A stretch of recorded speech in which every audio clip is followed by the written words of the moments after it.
काम को सराहा था जब कविंदर जी ने कहा था कि उनको अरेस्ट के फ़ौरन बाद जो है उनको कहा कि उनको छोड़ दिया जाए, तो उनके काम को सराह के ही कहा था कि उनको छोड़ दिया जाए।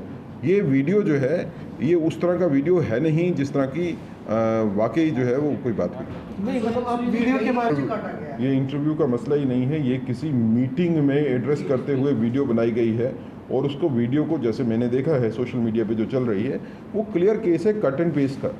उसमें पूरी की पूरी सीक्वेंस नहीं चलती है, उसमें से कुछ सेकंड का एक चलता है, फिर उसके बाद दूसरे सेकंड का जो है कुछ सेकंड का बाद में उसके साथ जो है वो ऐड हो जाता है, तो कटिंग एंड पेस्टिंग का मसला है। लेकिन जब कविंदर जी ने खुद जो पर्सन जिसके ऊपर एलिगेशन है जब उन्होंने खुद ही उसके बाद आके क्लैरिफाई कर दिया तो मुझे नहीं लगता है कि उसके बाद कोई विवाद रहता। We believe this and there is, देखिए हमारे पास मैंने यहाँ पे आने से पहले उस वीडियो को देखा है, अच्छी तरह से परखा है, और उस वीडियो के बाद जो कविंदर जी की स्टेटमेंट आई है भारतीय जनता पार्टी के पास ऐसा कोई रीज़न नहीं है। देखिए मैं आपकी क्वेश्चन आपने पूछा, मैं आपको आंसर दे रहा हूँ सर। हमने वीडियो को देखा है, उस वीडियो को देखने के बाद अपेरेंटली लगता है कि कट एंड पेस्ट का मसला है, उसमें तोड़ मोड़ की बात तो है। दूसरी बात यह है कि भारतीय जनता पार्टी के पास ऐसा कोई रीज़न नहीं है कि हम कविंदर जी की जो क्लैरिफिकेटरी स्टेटमेंट है उसको डिसबिलीव करें। जब कविंदर जी ने खुद ही कह दिया कि मैंने ये स्टेटमेंट नहीं दी है, ये तोड़ मोड़ के जो है वो स्टेटमेंट का पार्ट दिया है। सर बिना जांच किए आप कैसे कह सकते हैं कि उस वीडियो में जो है वो एडिटिंग हुई है? पहले जांच कीजिए ना कि वाकई में वो वीडियो वाकई में किसी के बयान देने से क्या होगा। देखिए हमने यहाँ पे प्रेस कॉन्फ्रेंस करने से पहले हमने जांच की है, और जांच करने के बाद हम लोगों को भी ये लगता है कि जो कविंदर जी ने कहा है कि तोड़ मोड़ के पेश किया ये वैसा ही मसला है। उस जांच करने के बाद ही हम लोग आपके बीच में आए। क्या इस वीडियो को जांच के लिए भेजेंगे जो वायरल हुई है, जैसे सच सामने आए? सर मुझे नहीं लगता है कि इसके ऊपर कुछ और एक्शन करने की ज़रूरत है जब कविंदर जी ने खुद ही इसके ऊपर क्लैरिफिकेशन दे दी है। और Bharatiya Janata Party in any case we stand for unity of the society. मैं आपसे आपके माध्यम से ये युवा राजपूत सभा को भी अपील करना चाहूँगा कि आपने जो काम किए हैं जनता के हित में, भारतीय जनता पार्टी उसको सराहती है। युवा राजपूता सभा के जो लीडरशिप है वो हमारे भाई और बच्चे हैं, हमारे को किसी के ऊपर कोई शक शुबा नहीं है और ना ही किसी के दिमाग में ये बात आनी चाहिए। ये जो है इसके ऊपर यकीन करना, इस वीडियो के ऊपर, और उसके ऊपर अपनी राय बना लेना, ये कोई अच्छी बात है। Sir absolutely not. यहाँ पे पार्टी भारतीय जनता पार्टी नेशनल पार्टी है, इतनी बड़ी पार्टी है, there is no reason for us to be nervous, number 1। Number 2, हम युवा राजपूत सभा को अपने से अलग नहीं समझते हैं।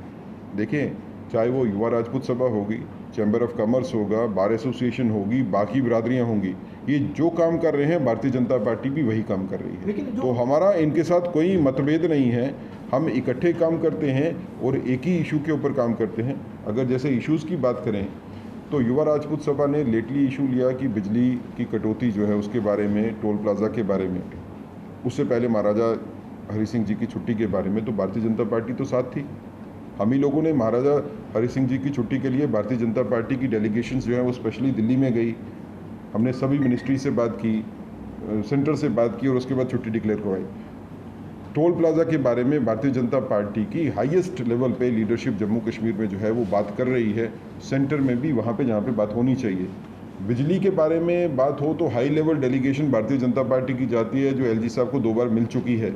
कुछ मसले उसमें सॉल्व हो गए, कुछ मसले अभी पेंडिंग है, लेकिन जो मसले पेंडिंग है भारतीय जनता पार्टी जो है वो पब्लिक को ये कॉन्फिडेंस देना चाहती है कि जो मसले रह गए हैं भारतीय जनता पार्टी ही उनको सॉल्व करवा रही है।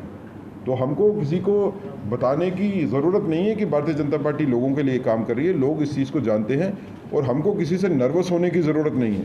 सर जो भी समाज के हित में काम कर रहा है उसका स्वागत है। हमने ये कभी नहीं कहा कि भारतीय जनता पार्टी के अलावा कोई समाज के लिए काम नहीं कर सकता है। हम ये कहते हैं कि जो भी समाज के लिए काम करता है उसका स्वागत करते हैं, उसकी रिस्पेक्ट करते हैं। जुपिटर मोटर लाए हैं महाराजा हरि सिंह की जयंती के उपलक्ष्य में एक विशेष ऑफर। अब lead acid Kinetic e rickshaw मिलेगा सिर्फ 1,95,000 में, वो भी on road. Kinetic e rickshaw जो आपको दे आरामदायक सफर की गारंटी। खूबसूरत लुक के साथ, नए फीचर्स व कंप्यूटराइज्ड सिस्टम के साथ ये ई रिक्शा देता है स्मार्ट सफर का लुत्फ। इसकी 1200 वॉट की मोटर हर रास्ते पर दिखाए पावर। गर्मियों में इसकी मोटर गर्म नहीं होती और बरसात में पानी में डूबने पर भी न हो खराब, क्योंकि ये है मेड इन इंडिया और मेड इन काइनेटिक। जबकि इसका कंट्रोलर भी गर्मियों में गर्म नहीं होता। 12 इंच के लंबे टायर और मजबूत गैब्रियल शॉकर जो दे झटकों से आराम। इसकी बैटरी जल्द चार्ज होकर दे दिन भर घूमने की आज़ादी। इसमें है आगे व पीछे की मजबूत ब्रेक के साथ पार्किंग ब्रेक भी और चढ़ाई चढ़ने के लिए है एक हैवी गियर, यानी हर पहाड़ी रास्ते पर काइनेटिक ई रिक्शा चले कामयाबी के साथ। रात में कैबिन के अंधेरे को दूर कैबिन लाइट करे। आधुनिक stereo system, digital meter, USB charger के साथ हेलोजन बल्ब के ड्यूल हैंड लैंप जिससे दिखे दूर तक। राउंड शेप के साइड इंडिकेटर और जंग न लगने वाला प्लेटफॉर्म। आधुनिक तकनीक की वर्कशॉप में चंद मिनटों में मिले आपको ई रिक्शा की बेहतर सर्विस। तो अगर आप भी सोच रहे हैं अपना बिजनेस बढ़ाने का तो आज ही बुक करवाएं शक्तिशाली काइनेटिक ई रिक्शा। हमारा पता है Jupiter Motors, behind science Sahyog bar, Ekta Vihar, Gangyal, Jammu. Phone number 9780848888। Jammu Kashmir की खबरों के लिए जुड़े रहिए JK अपडेट के साथ।